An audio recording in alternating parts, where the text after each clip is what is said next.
بسم اللہ الرحمن الرحیم وما جعل علیکم فی الدین من حرج وقال النبی صلی اللہ علیہ وسلم ان الدین یسر۔ ہم نے یہ جو قاعدہ ہے المشقۃ تجلب التیسیر، اس کی تفصیلات ہم پڑھ رہے ہیں۔ تو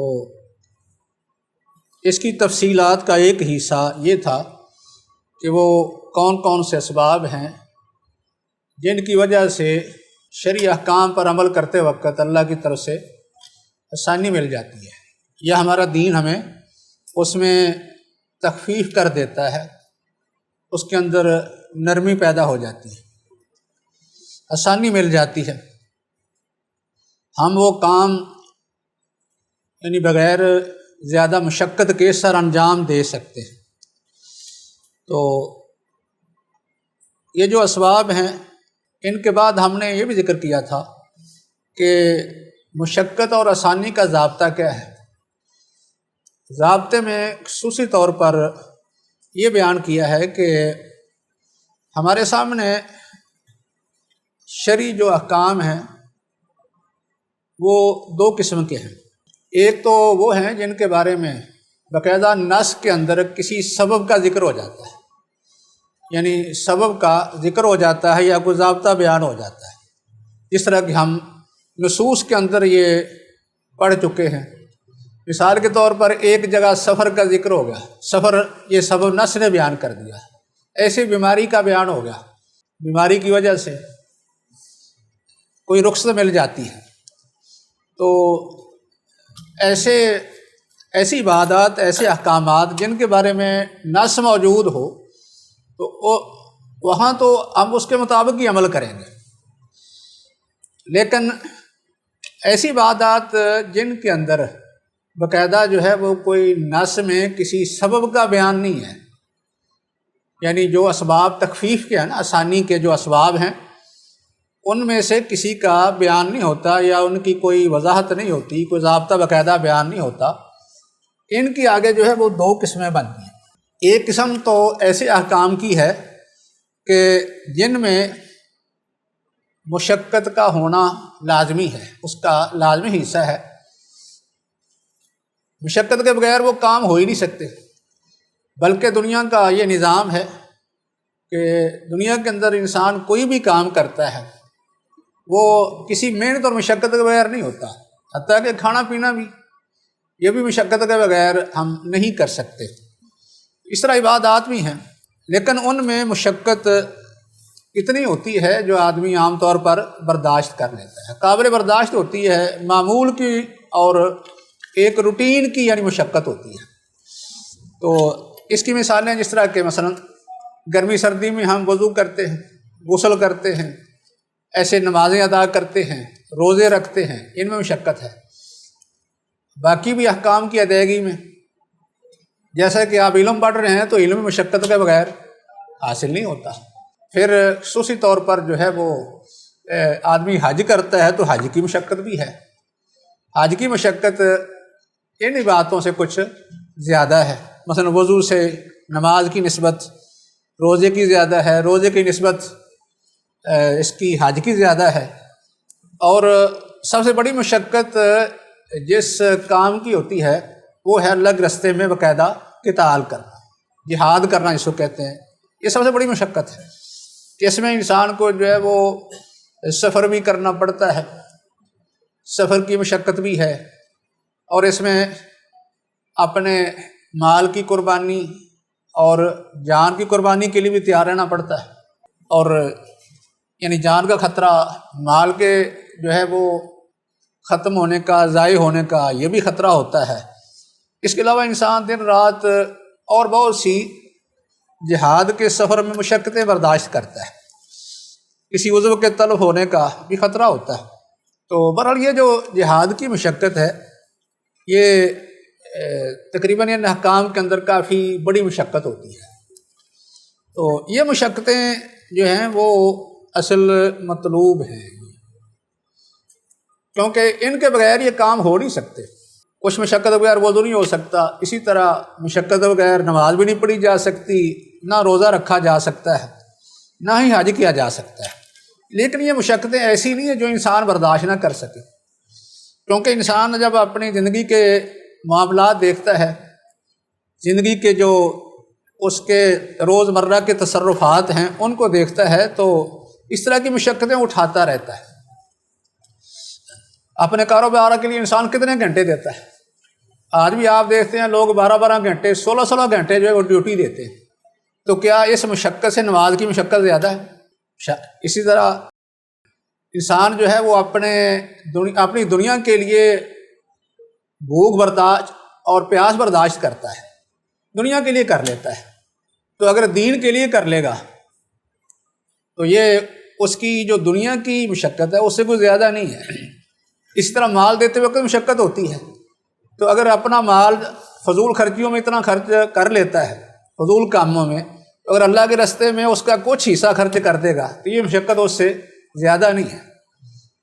آپ دیکھتے ہیں نا، لوگ بازاروں میں جاتے ہیں تو ایک دن کا کھانا کتنے کا کھا لیتے ہیں؟ ہزاروں کا کھانا کھا لیتے ہیں۔ تو اگر اپنے مال سے کچھ تھوڑا حصہ اللہ کے راستے میں خرچ کر دیں تو کیا یہ برداشت نہیں کر سکیں گے؟ یہ کوئی اتنا بوجھ اور مشقت ہے جو ان کے لیے ناقابل برداشت ہے۔ ایسے آپ یہ بھی دیکھتے ہیں کہ لوگ اپنے وطن کی خاطر، اپنی عزت اور مال کی خاطر، اور ایسے ہی اپنی حمیت میں، غیرت میں، اپنی عزت کے دفاع میں اپنی جان قربان کر دیتے ہیں۔ جس طرح کہ ہمارے یہاں لڑائیاں ہوتی ہیں، خاندانوں کی لڑائیاں ہیں، افراد کی آپس میں لڑائیاں ہیں، قبائل کی، ملکوں کی لڑائیاں ہیں، تو ان لڑائیوں کا کیا مقصد ہوتا ہے؟ اپنے علاقے کا دفاع، کسی جگہ جو ہے وہ اپنے خاندان کی غیرت کا مسئلہ، کسی جگہ اپنی جان کی حفاظت، کسی جگہ مال کا تحفظ، کسی جگہ عزت کی حفاظت، یعنی یہی چیزیں ہوتی ہیں، ان کے لیے انسان جان دے دیتا ہے۔ تو اگر اللہ کے راستے میں جہاد کر کے، قتال کر کے اللہ کے دین کی حفاظت کر لے تو کیا یہ اس کے لیے زیادہ مشکل ہوگا؟ اگر اپنی دنیا کے لیے تو کر سکتا ہے تو دین کے لیے بھی کر سکتا ہے۔ اس لیے یہ مشقتیں جو ہیں، یہ بھی انسان جو اپنی دنیا کی خاطر برداشت کرتا ہے، اس سے بڑی نہیں ہے، کیونکہ سب سے بڑی مشقت یہی ہے، اس سے زیادہ کسی شرعی حکم پر عمل کرتے وقت کوئی مشقت ہمیں نظر نہیں آتی۔ تو بہرحال یہ مشقتیں یہ شریعت کے اندر مطلوب ہیں کہ ان کے بغیر ان کاموں کو سر انجام نہیں دیا جا سکتا۔ اگر ہم ان مشقتوں کو ختم کر دیں تو اس کا نتیجہ کیا ہوتا ہے کہ شرعی احکام کا عمل جو ہے یہ ختم ہو جاتا ہے۔ گویا کہ ہم نے اللہ کے جو احکام ہیں، جن کا ہمیں یعنی حکم دیا گیا ہے، کرنے کا حکم ہے، تو ہم نے سب کو کیا کیا؟ ساقط کر دیا، ختم کر دیا، تصاول کر دیا۔ لیکن اگر ان سے رکنے کا حکم ہے تو ہم کہیں کہ ان سے ہم روک نہیں سکتے، جیسے آج کل کہتے ہیں کہ سود کے بغیر ہمارا گزارا نہیں ہے، جوئے کے بغیر گزارا نہیں، جھوٹ بول کر، دھوکہ دے کر کاروبار کرنے کے بغیر ہمارا گزارا نہیں ہے۔ تو کیا اگر ہم کہیں کہ یہ سب کچھ جائز ہے تو اس کا مطلب کیا ہوگا کہ ہم نے تمام ناجائز کاموں کو جائز قرار دے دیا، پھر ہم شرعی احکام پر عمل کیسے کریں گے؟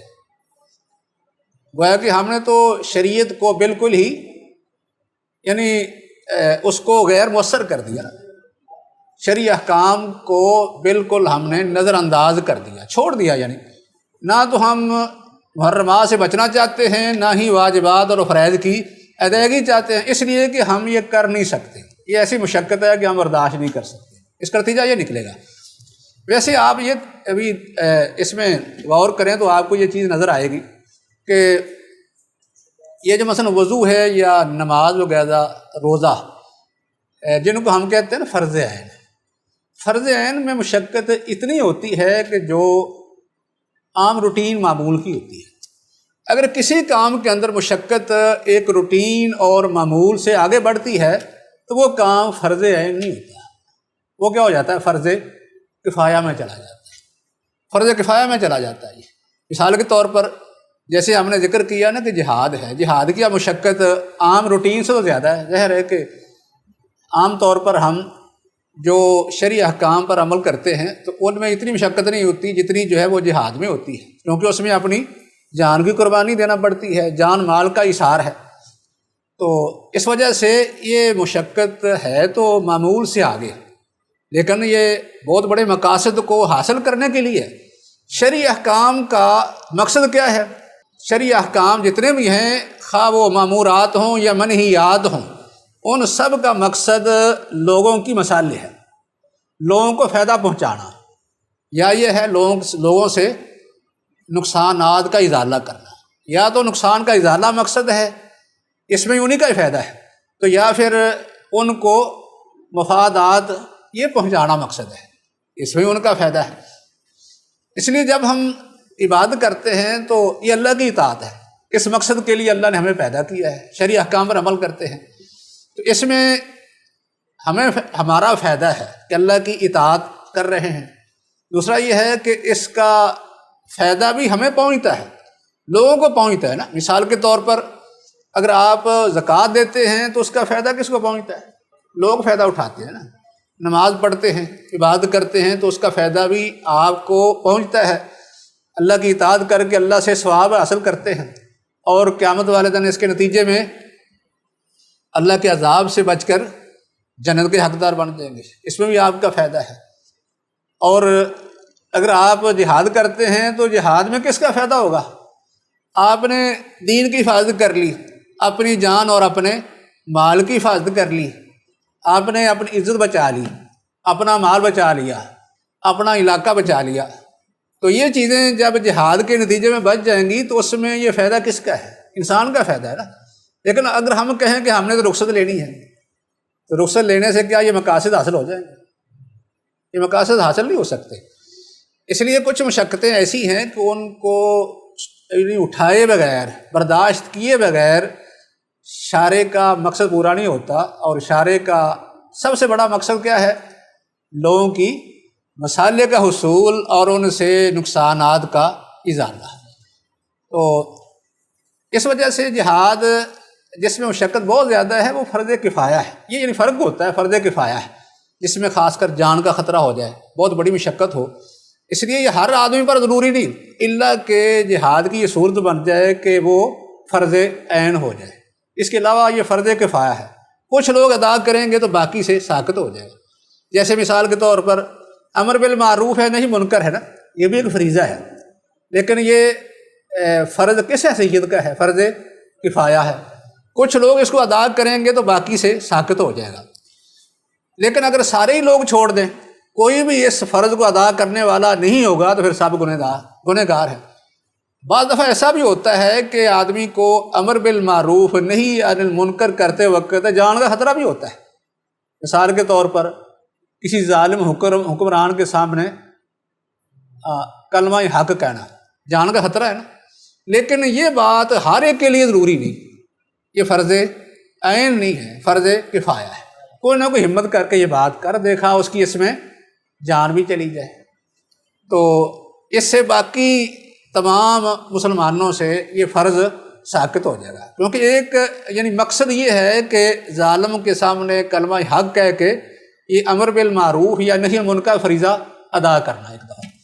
تو بہرحال یہ صورتیں یعنی فرض کفایہ کی ہیں، جس میں انسان کی کو ایسی مشقت برداشت کرنی پڑتی ہے جو عام طور پر روٹین سے آگے ہو جاتی ہے، ورنہ عمومی طور پر شرعی احکام پر عمل آدمی انفرادی طور پر کر سکتا ہے، اس میں مشقت عام معمول کی ہوتی ہے، یعنی عادت سے آگے وہ نہیں نکلتی، نہ تجاوز کرتی ہے۔ تو باقی جو ہے وہ کچھ یعنی یہ تو ہم بات کر رہے تھے مشقت ایک صورت، دوسری صورت کون سی ہے؟ اس میں یہ ہوتا ہے کہ عبادت عام طور پر ان سے خالی ہوتی ہے، ایسی مشقت ہے جن سے عام طور پر عبادات خالی ہوتی ہیں، لیکن اچانک کسی سبب سے ان میں مشقت آ جاتی ہے، تو اس میں شرعی طریقہ کار کیا ہے کہ ہمیں اس میں رخصت مل جاتی ہے، رخصت مل جاتی ہے۔ مثال کے طور پر نماز پڑھ رہے ہیں، نماز تو عام طور پر اتنی مشقت نہیں ہے جو انسان برداشت نہ کر سکے، لیکن اچانک کوئی سبب پیدا ہو گیا، اچانک کوئی ایسا عارضہ پیش آ گیا جس کی وجہ سے ہم نے نماز پڑھنی ہے، لیکن عام جو اس کا ایک طریقہ ہے معمول اس کے مطابق نہیں پڑھ سکتے۔ مثال کے طور پر الگ الگ وقت پر نہیں پڑھ سکتے تو ہمیں رخصت مل گئی کہ آپ جمع کر لیں، یا یہ ہے کہ آپ اس میں آسانی کی وجہ سے قصر کر لیں۔ ایسے ہی اگر کوئی بیمار آدمی ہے تو یہ نماز کو اصلی حالت میں نہیں پڑھ سکتا تو پھر کیا کرے، اس میں یعنی بیٹھ کے پڑھ لے، لیٹ کے پڑھ لے۔ یہ کس وقت ہے؟ جب کوئی نہ کوئی سبب یا کوئی عارضہ یا کوئی کہتے ہیں ہنگامی کوئی حالت پیدا ہو جاتی ہے تو اس وقت اس میں رخصت مل جاتی ہے۔ یہ کون سی صورت ہے؟ کہ ایسی عبادات، ایسے احکامات کہ جن میں عام طور پر مشقت وہ نہیں ہوتی لیکن کسی عارضے کی وجہ سے وہ پیش آ جاتی ہے۔ پہلے جو چیزیں ہم نے ذکر کی ہیں ان میں تو اس مشقت کے بغیر وہ ادا ہو ہی نہیں سکتی، وہ مطلوب ہے مشقت۔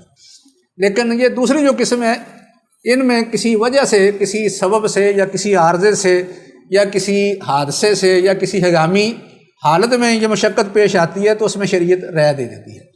لیکن مشقت ایسی ہونی چاہیے کہ واقعی اس سے انسان تنگ ہو، ایسی مشقت میں پڑ جائے کہ جو عام طور پر اسے پیش نہ آتی ہو یا معمول سے، روٹین سے آگے نکل جائے۔ یہ مشقت نہیں ہے۔ مشقت کی ایک صورت یہ بھی ہے، کوئی آدمی کہے کہ میری تھوڑی سی انگلی میں تکلیف ہے لہذا میں روزہ چھوڑ سکتا ہوں، تو یا کیا اس کو یہ رخصت مل جائے گی؟ یا کہے کہ میری کوئی سر میں تھوڑی سی درد ہے لہذا مجھے روزہ چھوڑنے کی اجازت ہونی چاہیے، یا جو ہے وہ میری پیٹ میں کچھ تکلیف ہے، یا مثلا مجھے زکام لگا ہوا ہے تو مجھے نماز بیٹھ کر پڑھنے کی اجازت ہونی چاہیے۔ یعنی معمولی چیز ہے۔ تو اس طرح کی جو مشقتیں ہیں ان کے نتیجے میں آسانی نہیں ملے گی، کیونکہ یہ مشقتیں وہ ہیں جو معمولی ہیں، یہ تو انسان عام طور پر برداشت کر لیتا ہے، یہ شرعی احکام میں رخصت کا سبب نہیں بنے گی۔ رخصت کا سبب کون سی مشقت بنے گی؟ جو عام معمول سے آگے بڑھ جائے، تجاوز کر جائے، جو عام طور پر عبادات میں وہ نہیں ہوتی، تو اس میں بہرحال یہ رخصت مل جاتی ہے۔ خاص کر اس میں خطرہ کیا ہوتا ہے؟ خطرہ یہ ہوتا ہے کہ انسان کی جان کو خطرہ ہے، اور اس کے علاوہ انسان کے کسی عضو کے تلف ہونے کا خطرہ ہے، بعض دفعہ مال کے ضائع ہونے کا خطرہ ہوتا ہے، کسی وقت جو ہے وہ اسے بیمار ہونے کا یعنی بیماری بڑھ جانے کا خطرہ ہے، کسی وقت کسی زخم کے خراب ہونے کا خطرہ ہے۔ جیسے ہم وضو کر رہے ہیں تو جسم پر زخم ہے تو اس کے اوپر سے پانی گزارتے وقت یعنی اگر یہ مسئلہ سامنے آ جائے کہ پانی گزر گیا تو زخم خراب ہو جائے گا، تو اس طرح کی مشقت یہ آسانی کے لیے سبب بن جاتی ہے، کیونکہ یہ روٹین میں نہیں ہوتی۔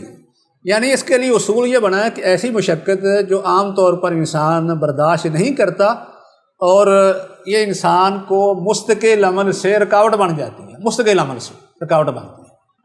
کبھی کبھار انسان کر لیتا ہے نا، لیکن مستقل اس پر عمل نہیں کر سکتا، ایسی مشقت، تو اس میں انسان کو آسانی مل جاتی ہے۔ مثلا ایک آدمی بیمار ہے نا، تو بیمار آدمی کو روزہ رکھے گا، کتنے دن رکھ لے گا؟ وہ 1 دن رکھ لے گا، 2 دن رکھ لے گا، اس کے بعد پھر مستقل اس پر عمل نہیں کر سکتا۔ تو یہ مشقتیں اصل میں وہ ہیں جو انسان شرعی احکام پر عمل کرتے وقت یعنی برداشت کرتا ہے، اور وہ روٹین سے، معمول سے، عادت سے آگے بڑھ جاتی ہیں، عام طور پر عبادات میں وہ نہیں ہوتی، تو ان کی وجہ سے پھر اسے اس میں آسانی اور رخصت مل جائے گی۔ تو جو عام طور پر عبادات میں ہوتی ہیں ان میں رخصت نہیں ملے گی۔ دوسرا یہ ہے کہ اگر معمولی مشقت ہے تو اس کی وجہ سے بھی اس کو آسانی نہیں ملے گی۔ تو بہرحال اب اس کا جو ہے وہ خلاصہ کیا بنا، یہ مشقت کا اندازہ جو ہے ہم کیسے کرتے ہیں؟ لوگوں کے عرف کی وجہ سے کرتے ہیں۔ عرف لوگوں کا، عادات لوگوں کی جو ہے بتاتی ہیں کہ واقعی ایسی مشقت روٹین کی ہے یا کہ نہیں۔ تو اگر کوئی روٹین کسی جگہ نہیں ملتی تو ہم اس طرح کی جنس کا کوئی شرعی حکم دیکھ لیں گے کہ اس کی کوئی مثال ہمیں شرعی احکام کے اندر ملتی ہے، کسی جگہ مثال ملے گی تو پھر ہم اس میں رخصت لے سکتے ہیں، اگر نہیں ملے گی اس کی کوئی مثال تو پھر وہ رخصت لینا اس میں جائز نہیں ہوگا۔ اب اس کے لیے جو ہے وہ یعنی کچھ اس کے نتیجے میں شروط سامنے آتی ہیں کہ مشقت ایسی جو آسانی کا سبب بنتی ہے اس کی شرائط کیا ہیں۔ پہلی شرط تو یہ ہوگی نا، یہ خلاصہ سمجھ لیں، جو ہم نے اسباب پڑھے ہیں اور یہ ضابطہ پڑھا ہے نا، اس کا خلاصہ یہ نکلتا ہے کہ اس کی شرطیں کیا ہیں۔ کس کی شرطیں؟ اس مشقت اور تنگی کی شرطیں جن کے بعد انسان کو سہولت اور آسانی مل جاتی ہے۔ ان میں ایک یہ ہے کہ وہ ایسی مشقت ہو جو عام طور پر عبادت کے اندر نہیں ہوتی۔ یہ شرط بن گی نا کہ وہ مشقت آسانی کا سبب بنے گی جو عام طور پر عبادات کے اندر نہیں ہوتی۔ یعنی عبادات، دوسرے الفاظ میں آپ یہ کہہ سکتے ہیں کہ عام طور پر عبادات ان مشقتوں سے خالی ہوتی۔ ایک تو یہ ہوتی۔ دوسری شرط اس میں یہ بنی کہ وہ شرط عادت سے تجاوز کرنے والی۔ عام طور پر عادت میں وہ مشقت نہ پائی جاتی، یا عادت میں انسان اس کو یعنی نہیں برداشت کرتا یا نہیں وہ مشقت اٹھاتا عام طور پر اس لیے کہا ہے کہ کئی دفعہ ہوتا ہے کہ مشقت وہ انسان برداشت کر سکتا ہے لیکن مستقل اس کے لیے مشکل ہوتی ہے۔ وقتی طور پر انسان زور لگا کے وہ کام کر لیتا ہے لیکن روزانہ تو نہیں کر سکے گا۔ اس لیے وہ مشقت جو ہے وہ عادت اور روٹین سے آگے نہ بڑھنے والی ہو۔ مطلب یہ ہے کہ اس پر عمل کرنے کا نتیجہ کیا ہوگا کہ جب اس مشقت کے ساتھ شرعی حکم پر عمل کرے گا تو اس کا کوئی نہ کوئی نقصان ہوگا، خواہ اس کا کوئی جانی نقصان ہو جائے، کوئی مالی نقصان ہو جائے، یا اس کے کسی عضو کا نقصان ہو جائے، یا اس کی بیماری بڑھ جائے، کوئی نہ کوئی نقصان اس کے نتیجے میں ضرور یعنی سامنے آئے گا۔ کوئی دینی دنیاوی نقصان اس کا ہوگا۔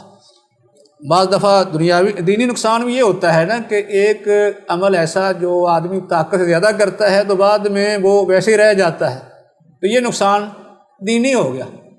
لیکن اگر اس کی وجہ سے انسان کا کوئی جسمانی مالی کوئی نقصان ہو جاتا ہے تو یہ نقصان یعنی دنیاوی ہے۔ تو تیسری صورت یہ ہے کہ وہ مشقت جو ہے وہ واقعی ہی حقیقت میں پائی جائے، یعنی وہم ہی نہ ہو، انسان کا صرف خیال ہی ہو کہ اس میں مشقت ہے، تو اس سے وہ مشقت آسانی کا سبب نہیں بنے گی۔ مشقت جو ہے وہ یقینی ہونی چاہیے نا، یقینی پتہ چلے گا کہ یقینی مشقت کیسے پتہ چلے گا؟ یا تو اس پر کسی شرعی حکم پر عمل کرتے وقت چلے گا نا، کہ جب آدمی کوئی حکم بجا لا رہا ہے، کسی حکم پر عمل کرنا چاہتا ہے تو پھر مشقت کا اندازہ ہوگا نا کہ واقعی ہی یہ روٹین کی ہے یا آگے بڑھ رہی ہے۔ مثلا ایک آدمی نے روزہ رکھ لیا، اس کو پہلے تو شاید یہ امید ہو کہ میں رکھ لوں گا، لیکن جب دوپہر ہوئی تو پھر اب اسے اندازہ ہو رہا ہے کہ میں روزہ پورا نہیں کر سکتا، مشقت یعنی زیادہ ہوگی نا، طبیعت خراب ہو رہی ہے، تو اب یہ مشقت حقیقتاً واقع ہوگی نا، حقیقتاً واقع ہوگی۔ اس کے نتیجے میں رخصت سے کیا ملے گی؟ کیا رخصت ملے گی؟ روزہ وہ چھوڑ سکتا ہے روزہ۔ ایسے ایک آدمی نے سفر میں روزہ رکھ لیا اس امید پر کہ میں یہ روزہ پورا کر لوں گا، لیکن سفر کرتے کرتے رستے میں گیا، مثلا زور کا وقت ہو گیا، عصر کا وقت ہو گیا، اب وہ گر پڑا ہے، تو پھر یہ مشقت حقیقت سامنے آ گئی نا، تو اب اسے شریعت رخصت دیتی ہے کہ روزہ وہ افطار کر سکتا ہے۔ جیسے نبی صلی اللہ علیہ وسلم نے دیکھا تھا نا ایک آدمی کو، سفر میں آپ کے ساتھ تھا، تو دیکھا کہ وہ گرا ہوا ہے، لوگ اس کے ارد گرد اکٹھے ہیں، اس پر سایہ کیے ہوئے ہیں۔ آپ نے پوچھا کہ یہ کیا ہے؟ انہوں نے جواب دیا کہ روزے دار ہے۔ آپ نے فرمایا کہ اس میں حدیث الفاظ لیسا من البر الصیام فی السفر، کہ سفر میں روزہ رکھنا یہ کوئی نیکی کا کام نہیں، حالانکہ نیکی تو کر رہا تھا روزہ، آپ نے فرمایا کہ نیکی کا کام نہیں۔ یعنی مطلب ہے کہ وہ روزہ تو ٹھیک ہے کہ نیکی ہے، لیکن اس کے نتیجے میں بے ہوش ہو کے گرا پڑا ہے، بجائے اس کے کسی کی مدد کرے لوگ اس کو سنبھال رہے ہیں سفر کے اندر۔ یعنی مطلب یہ ہے کہ ایک فائدے کو حاصل کرنے کے لیے اس سے بڑا نقصان کر بیٹھا ہے۔ تو یہاں یہ حقیقت مشقت ہے نا، تو روزہ چھوڑ دے۔ وہ ایک مشقت ایسی ہوتی ہے کہ جس کے بارے میں ظن غالب یہ ہوتا ہے کہ یہ مشقت ہے، ظن غالب یہ ہوتا ہے کہ مشقت ہے۔ انسان کو یعنی پہلے پتہ ہوتا ہے کہ میں نے یہ کام کر لیا تو میرے لیے یہ ناقابل برداشت ہوگا، میں نہیں برداشت کر سکتا، تو اس میں وہ آسانی استعمال کر سکتا ہے۔ جیسے مثلا عام طور ہمارے ہاں آج کل شوگر کا مرض عام چلتا ہے، یا کسی کو کوئی دل کا عارضہ ہے تو، یا کوئی اور بیماری ہے، مثلا کوئی یرکان ہے، جگر کا مسئلہ ہے، یا کوئی اور بیماری ہے، کوئی سیریس ہے، تو ڈاکٹر اس کو کہتے ہیں کہ تو نے روزہ نہیں رکھنا مثلا، لیکن وہ کہے میں نے رکھنا ہے، ایسی صورت میں اگر روزہ رکھے گا تو نقصان اٹھائے گا نا، طبیعت مزید خراب ہو جائے گی، اس کے بعد ہو سکتا ہے کہ وہ نماز بھی نہ پڑھ سکے صحیح طرح، ایسا بھی ہو سکتا ہے۔ اس لیے یہ ظن غالب ہے نا کہ ایک معتبر یا مثلا کوالیفائڈ جو ڈاکٹر ہے وہ بتا رہا ہے کہ یہ روزہ نہیں رکھ سکتا، تو اس بنیاد پر بھی رخصت لی جا سکتی ہے، یعنی یہ وہمی نہیں ہے، یہ خیالی نہیں ہے کہ کوئی آدمی ویسے ہی خیال کر لے کہ میں کر ہی نہیں سکتا۔ کئی تو لوگ ہوتے ہیں نا پہلے ہی تیار ہو جاتے ہیں، کہتے ہیں ذہنی طور پر میں یہ کام کر ہی نہیں سکتا، بس چھوڑ دیتے ہیں، میں نہیں کر سکتا، تو یہ تو احساس کمتری ہے نا، انسان بالکل ہمت ہار جائے۔ لیکن اگر حقیقتاً کوئی مشقت کسی کام میں سامنے آ جائے یا ظن غالب ہو کہ یہ مشقت ایسی برداشت نہیں کر سکوں گا، تو پھر یہ مشقت اس کے لیے رخصت کا سبب بن جائے گی۔ ایک اس میں صورت یہ بھی ہے کہ مشقت ایسی ہونی چاہیے جس کی ہمیں کوئی نہ کوئی مثال شرعی احکام میں کسی نہ کسی جگہ مل جائے، خاص کر اسی جنس کے احکام میں ہمیں اس کی کوئی نہ کوئی مثال مل جائے، یعنی یہ ایک طریقہ کار ہے، یہ بڑا یہ ایک اہم اصول ہے کہ ہم نے کسی جگہ پہ رخصت لینی ہے تو ہم اس وقت غور کریں گے کہ یہ جو مشقت ہمارے سامنے آ رہی ہے اس سے کوئی ملتی جلتی مشقت شرعی احکام کے اندر کہیں پائی جاتی ہے، تو جس جگہ ہمیں اس کی جنس کے احکام میں نظر آئے گی تو ہم اس کی بنیاد پر اس مشقت کی بنا پر رخصت آسانی لے سکتے ہیں۔ جیسے ہم نے یہ مثال دی تھی کسی آدمی کو جو ہے وہ تسلسل بول کی بیماری ہے مثلا، یا اس کے جسم کے کسی حصے سے خون مستقل بہہ رہا ہے، مثلا نجاست کا مسئلہ ایسا ہے کہ اس سے وہ بچ نہیں سکتا، تو پھر ایسی صورت میں وہ نماز پڑھ لے۔ اس کے خیال میں خواہ ہو کہ میں تو پاک نہیں ہوتا تو نماز کیسے پڑھوں، جیسے بعض لوگ سوال کرتے ہیں نا کہ ہمارا وضو نہیں رہتا، یہ بھی بیماری ہے نا کہ ایک آدمی کی ہوا جو ہے بار بار خارج ہو جاتی ہے، وضو کرتا ہے تو کچھ وقت بعد دوبارہ خارج ہو جاتی ہے، وہ کہتا ہے میرا وضو قائم نہیں رہتا تو میں نماز کیسے پڑھوں گا، یا پیشاب کے قطرے نکلتے رہتے ہیں، تو اس سے ایک عالم کیا فتویٰ دیتا ہے کہ نماز شروع کرنے سے پہلے ایک دفعہ وضو کر لو، بعد میں اسی وضو سے اپنی نماز کو مکمل کر لو، خواہ درمیان میں وضو ٹوٹ جائے، پیشاب کے قطرے آ جائیں، ہوا بھی خارج ہو جائے، کیونکہ یہ تیرے اختیار میں نہیں ہے۔ تو یہ رخصت ہم کسی کو اگر دیں گے تو اس کی مثال ہمیں اس کی جنس سے کہاں ملے گی، تو وہی استحاضہ والی عورت سے ملے گی۔ استحاضہ والی عورت کی مثال ہمارے سامنے ہے کہ استحاضہ والی عورت وہی ہوتی ہے جس کو مسلسل خون آتا رہتا ہے، اور اتنا خون یعنی زیادہ آتا ہے کہ وہ بعض دفعہ نماز بھی مکمل نہیں کر سکتی، نماز کے دوران بھی جاری ہو جاتا ہے۔ اس کے لیے نبی صلی اللہ علیہ وسلم نے حل بتایا ہے نا، ایک دفعہ جب نماز شروع کرنی ہے اس وقت وضو کر لے، اس میں اور بھی طریقے ہیں طہارت کے بتائے، جیسے مثلا 2 نمازیں اکٹھی کر لے، ایک غسل کے ساتھ کر لے، یا ہر نماز کے لیے ایک غسل کر لے، لیکن یہ اس میں مشقت ہے، کم از کم آسانی والا جو حکم ہے وہ کیا ہے کہ ہر نماز کے لیے وضو کر لے، تو وضو کر کے جب نماز ادا کرے گی اس کے بعد اگر استحاضے کا خون آ بھی جائے گا تو پھر بھی اس سے اس کی نماز کے اندر خلل پیدا نہیں ہوگا۔ یہ مثال ہمیں اس کی جنس سے یعنی مل جاتی ہے۔ تو اس کے بعد باقی جو آدمی کی بیماریاں ہیں ان میں ہم پھر اس بیمار آدمی کو رخصت دے دیں گے کہ تیرا وضو خواہ نماز کے دوران ٹوٹ بھی جائے تو پھر بھی جو تو نے پہلا وضو کیا ہے اس کے مطابق نماز اپنی مکمل کر سکتا ہے۔ یعنی یہ بھی شرط ہوگی کہ ایک اس کا کوئی نہ کوئی شاہد اس کی جنس سے ہونا چاہیے۔ دوسرا یہ ہے کہ چھوڑ دے گا تو اس کا نقصان اس سے بڑا ہے، ظاہر ہے کہ بہت بڑا فریضہ جو ہے وہ رہ جائے گا، اس کے بارے میں بہت زیادہ وعید آتی ہے۔ دوسرا اس طرح جہاد ہے کہ ایک آدمی سوچے کہ جہاد میں میری جان کا نقصان ہے، مال کا نقصان ہے، لہذا یہ جو مشقت ہے نا یہ آسانی کا سبب بن جاتی ہے، لہذا میں نے یہ کام نہیں کرنا، تو اس کا نتیجہ کیا ہوگا؟ پھر نقصان کتنا ہوگا؟ ہاں، ایک یہ ہے کہ یہ تو فائدہ کا حصول ہے نا، فائدہ تو اس نے حاصل کر لیا ہے، اس کے نتیجے میں جو نقصان ہے وہ جہاد چھوڑنے کا نقصان جس طرح کہ ہم دیکھ رہے ہیں کتنا ہوتا ہے۔ جہاد چھوڑنے کا نتیجہ یہ ہوتا ہے کہ وہی جان جو بچانے کے لیے ہم جہاد نہیں کرتے، بعد میں کتنی جانیں ضائع ہوتی ہیں، کتنا مال ضائع ہوتا ہے، کتنی عزتیں لٹتی ہیں، کتنے علاقے جو ہیں وہ چھن جاتے ہیں، کتنی عصمتیں یعنی لٹتی ہیں، یہ مال لٹتا ہے، یہ سارے نقصانات ہیں۔ آپ دیکھتے ہیں جس جگہ کسی مسلمان ملک پر، کسی علاقے پر غیر مسلم جب حملہ آور ہوتے ہیں تو اس کے نقصانات کتنے ہوتے ہیں۔ تو یہ سمجھ لو ضرر، بہت بڑا ضرر نا۔ اس وجہ سے اس طرح کی مشقت جس کے نتیجے میں ضرر بڑا ہو، وہ مشقت آسانی کے لیے سبب نہیں بنے گی، کیونکہ اس کا مطلب یہ ہوگا کہ ہم نے وہ حکم چھوڑ دیا ہے، اس میں تساہل کیا، سستی کی، اس کو نظر انداز کر دیا، اس سے ایک بڑا نقصان ہو گیا۔ تو ہاں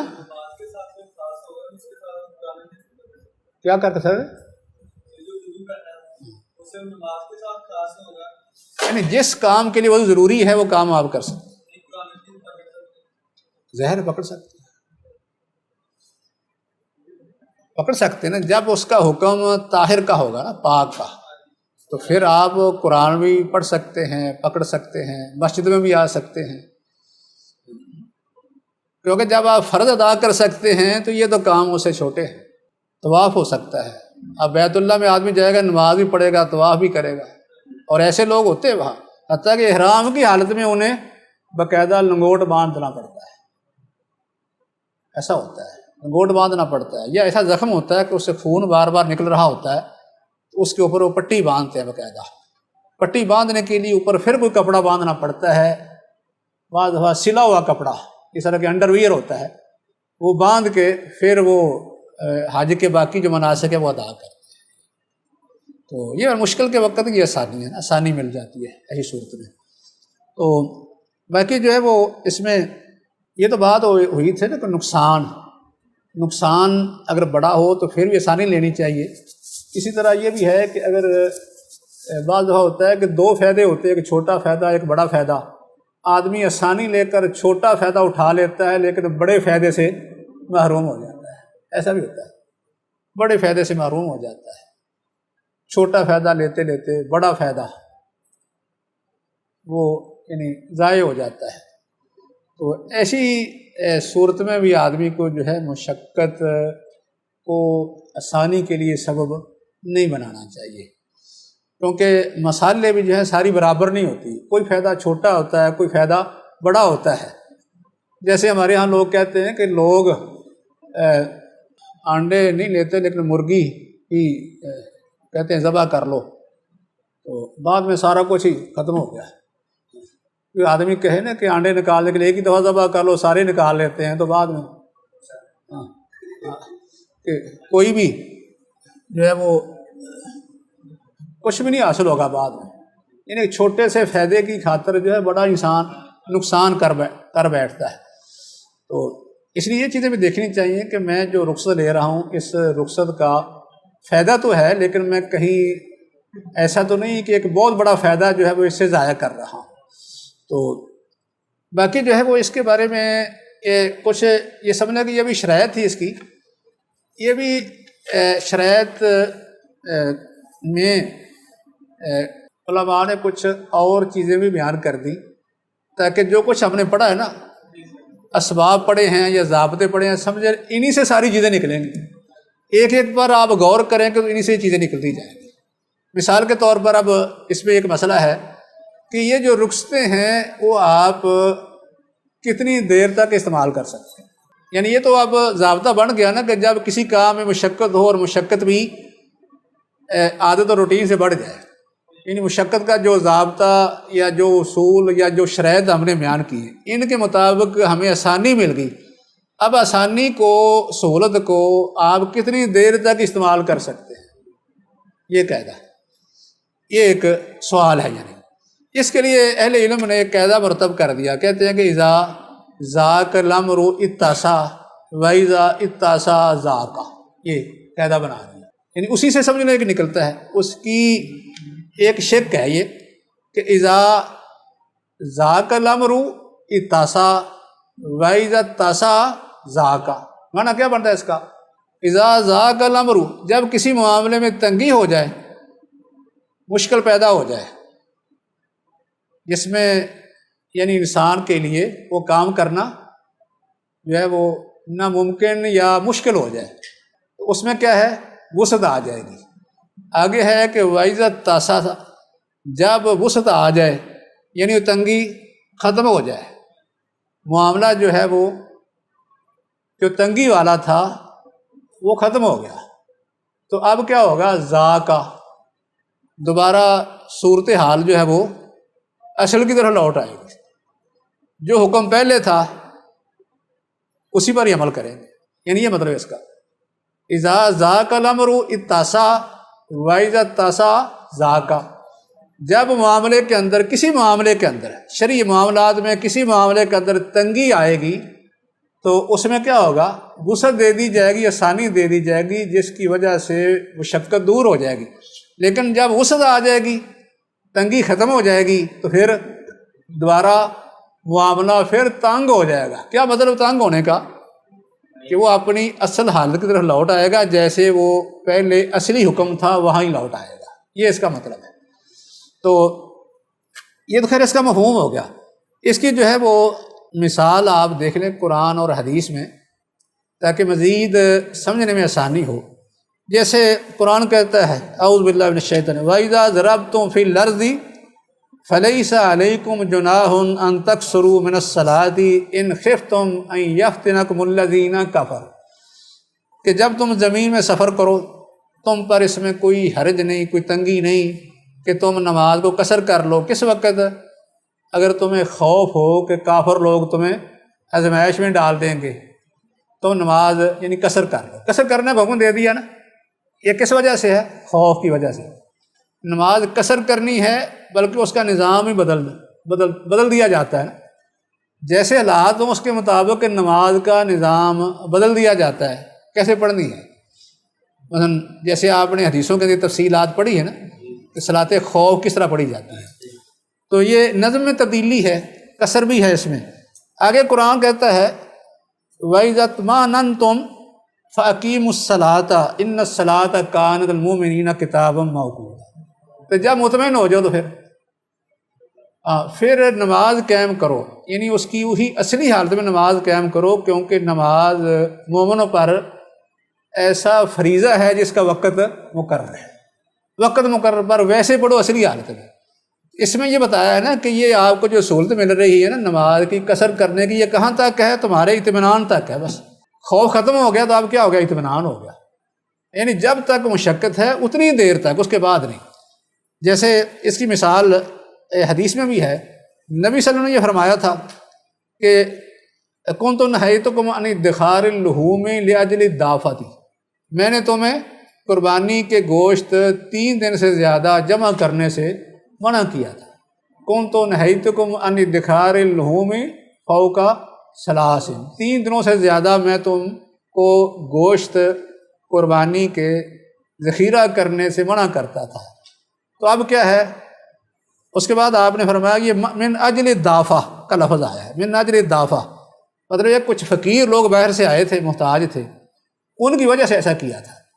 تمہارے پاس باہر سے فقیر، غریب، محتاج، نادار لوگ آ گئے تھے، تو انہیں کیونکہ گوشت دینا تھا، اس لیے میں نے تمہیں روک دیا تھا۔ تو اب وہ صورتحال نہیں رہی، آسانی پیدا ہو گئی ہے، تو اب کیا کرو؟ اس کے بعد آپ نے یہ فرمایا کہ فَكُلُوا، اب کیا کرو؟ فَكُلُوا وَصَدَّقُوا وَادَّخِرُوا، اب کھاؤ بھی، صدقہ بھی کرو، اور ادخروا جمع بھی کر لو۔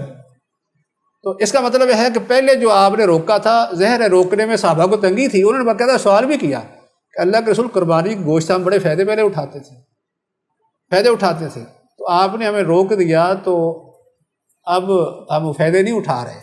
تو آپ نے سوال کیا کہ وہ کیا؟ انہوں نے کہا کہ اس طرح ہوتا تھا۔ آپ نے فرمایا کہ میں نے تمہیں اس وجہ سے روکا تھا، كنت نهيتكم عن ادخار لحوم الاضاحی فوق 3 لاجل الدافۃ، تو اب فَكُلُوا وَتَصَدَّقُوا وَادَّخِرُوا، اب کر لو۔ اس کا مطلب جتنی دیر تک تنگی رہی، ضرورت رہی، اتنی دیر تک آپ نے ان کو روک دیا، لیکن جب یہ ختم ہوگی تو پھر حکم اصل کی طرف آ گیا۔ جیسے جو ہے وہ اس کی آپ مثال یہ دے سکتے ہیں، ایک مقروض شخص مثلا وہ بیچارہ تنگ دست ہے، قرض ادا نہیں کر سکتا، وقت آ گیا لیکن ادا نہیں کر سکتا، یہ تنگی ہے نا۔ تو اب جو قرض خواہ ہے اس کے لیے کیا حکم ہے؟ یا تو اس کو مہلت دے یا پھر کیا کرے، پہلا تو یہ ہے کہ معاف ہی کر دے، اگر معاف نہیں کر سکتا تو پھر مہلت دے دے۔ قرآن کہتا ہے نا وَإِنْ كَانَ ذُو عُسْرَةٍ فَنَاظِرَةٌ إِلَىٰ مَيْسَرَةٍ، اگر مکروہ تنگ دست ہے تو اسے وہ یعنی اس کی آسانی تک مہلت دے دے، مہلت دے، خواہ وہ مہلت اس طرح دے کہ ایک ہی قسط میں یعنی یک مشت اس کی رقم ادا کر دے، یہ نہیں کر سکتا تو اسے قسطوں میں لے لے۔ یہ کب تک حکم رہے گا؟ جب تک وہ نہیں ادا کر سکتا، لیکن اگر وہ ادا کر سکتا ہو، تنگی ختم ہو جائے تو اس کے بعد پھر ضروری ہے کہ ادا کرے، پھر فوری ادا کرے۔ یعنی جب تک تنگی تھی اس وقت تک آسانی ہے، لیکن تنگی ختم ہوگی تو پھر ادا کرے۔ جیسے حدیث آتی ہے کہ مطل الغنی ظلمن، جب غنی ہو گیا، مال آ گیا ہے تو پھر ٹال مٹول کرتا ہے، ادا نہیں کرتا تو یہ ظلم ہے۔ تو یہ اس قاعدے کا مطلب ہے کہ جب تک کسی معاملے میں تنگی ہے تو وہاں آسانی وسعت دے دی جائے گی، لیکن جب وسعت آ گئی، آسانی آ گئی، تنگی اور مشکل ختم ہوگی تو پھر دوبارہ حکم اپنے اصل کی طرف آ جائے گا۔ جیسے یہ بھی کہ کسی معاملے میں ایسے واقعہ میں یعنی جو ہے وہ عورتیں موجود ہوں، صرف بچے موجود ہوں، مرد نہ ہو وہاں، تو کوئی واقعہ حادثہ پیش آ جائے، قتل ہو جاتا ہے یا چوری ہو جاتی ہے یا کوئی آدمی زخمی ہو جاتا ہے، تو اس وقت گواہی کون دیں گے؟ کون گواہی دیں گے؟ عورتیں گواہی دیں گی، بچے گواہی دیں گے۔ ویسے عام طور پر اصول یہ ہے کہ صرف عورتوں کی گواہی نہیں ہوتی ایسے معاملات میں جن میں مرد بھی حاضر ہوتے ہیں، کیونکہ معاملہ دو قسم ہیں نا، کچھ ایسے ہیں کہ مرد ان پر مطلع نہیں ہوتے، ان میں گواہی کن کی معتبر ہوتی ہے؟ عورتوں کی، صرف عورتیں گواہی دیتی ہیں۔ مثلا پیٹ کے حمل کا مسئلہ ہے، ماہواری کے بارے میں اگر کسی نے تحقیق کرنی ہو تو وہ کس سے کرے گا؟ حمل میں، ماہواری میں، استحاضے میں، حیض کے بارے میں عورتیں بتائیں گی۔